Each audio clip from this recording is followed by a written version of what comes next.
Good morning. This is Erica Glessing. You're joining me for the Erica Glessing Show, where you receive 8 minutes of daily inspiration for entrepreneurs and light workers. And I was really looking at this concept of being into that future reality that you have not yet generated and created.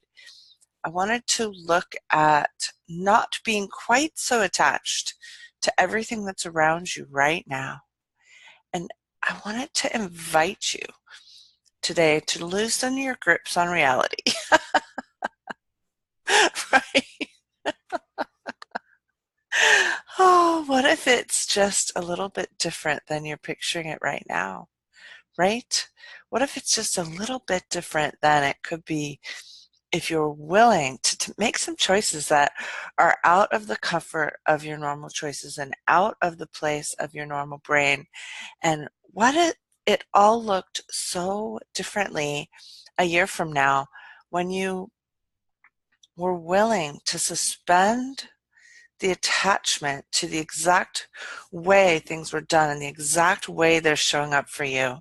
Yeah, what if you could just reach to a different space and start getting the energy from that space? So, is it a different house? Is it a different work environment? Is it a different set of people around you? Hmm.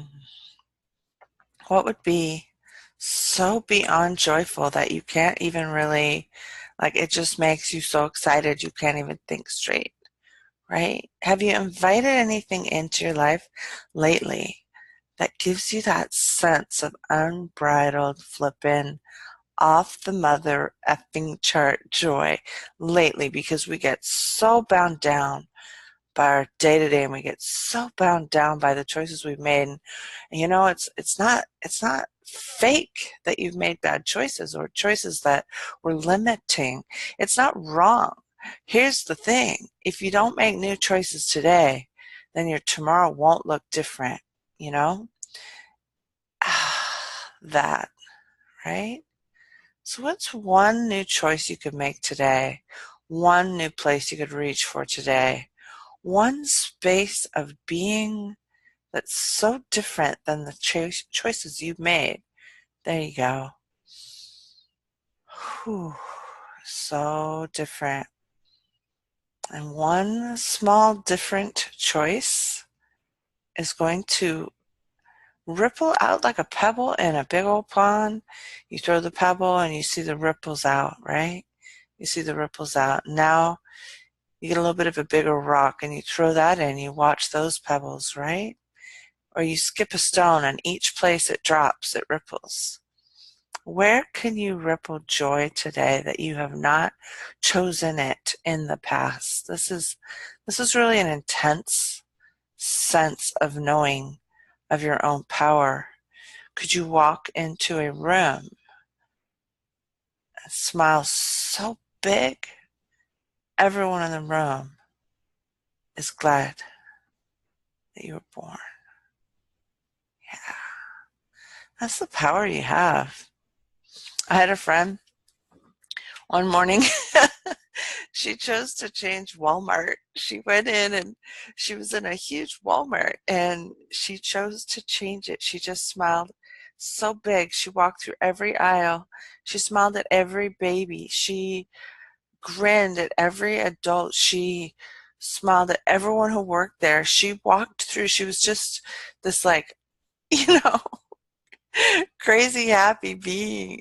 And the whole energy of the store changed and she could feel it, right?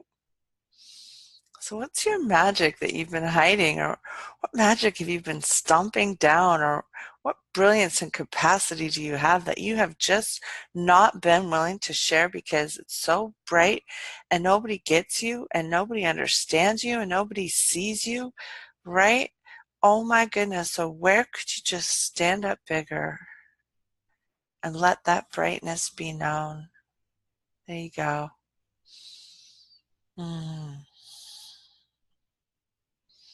And each day is a brand new gift. It's a present. You haven't unwrapped it yet. You don't know what it's going to bring you. You can't actually know because it has not happened yet. And although the future may be predestined by choices you've made, the actual future has not happened yet. And your point of power is right in this instant. Yes. Oh my gosh, I'm preaching today. I'm having a great morning. I woke up very early and I danced a lot today, and I changed my body chemistry a little bit, and I drank a lot of water. Mm. And I just stepped up into my potency just a fraction of an inch more than I had been yesterday. And I wonder if you could do that too. Could you just step up into your potency and your power just an inch more, just a little bit more, just an inch more? And then I'm going to show you something from one of my books. It was called Prospect When You're Happy. It's the very first book. And what I do, it's really funny too, is when the phone rings, I pretend it's like the good news I've been waiting for. And I answer it like, hello? Where's on the other end is like, what? I'm like, oh, I thought you were like telling me, you don't even have to tell them, but you just have this in your mind's eye that they're the one telling you that you won the lottery or something. And so you just picture that's like the good news of today when they call. And when you treat them like that, it's a little bit jolting for them. They're like, huh? I didn't expect you to answer like that. It's a little bit strange, but just see if, as you go about your day to day, that you can kind of look around each corner for one great thing that might show up. And then I'm going to do one last thing this morning because I'm in such a good mood and I want to share that with you. And this is to picture something showing up that's an indicator that you're on track. So it's an indicator you're on track. So one time I said, show me a red balloon. I'm not kidding. A few hours later, I was driving home and I went around this one corner and there was a red balloon tied to an open house sign that had like fallen over. So it was just sort of suspended above the grass down the street. It's like 4 houses away. Isn't that interesting? So what could you ask to show up, like a purple feather or, a pink butterfly, or, what could you ask to show up today that gives you an indication that there's something magic going on and that you're present to it or that you're on track? So do that today. See if anything shows up, and then, hey, send me a quick message if it does. I love hearing about magic. It's happypublishing@gmail.com. Go ahead and connect with me and let me know what's going on. Thanks, and have a beautiful day.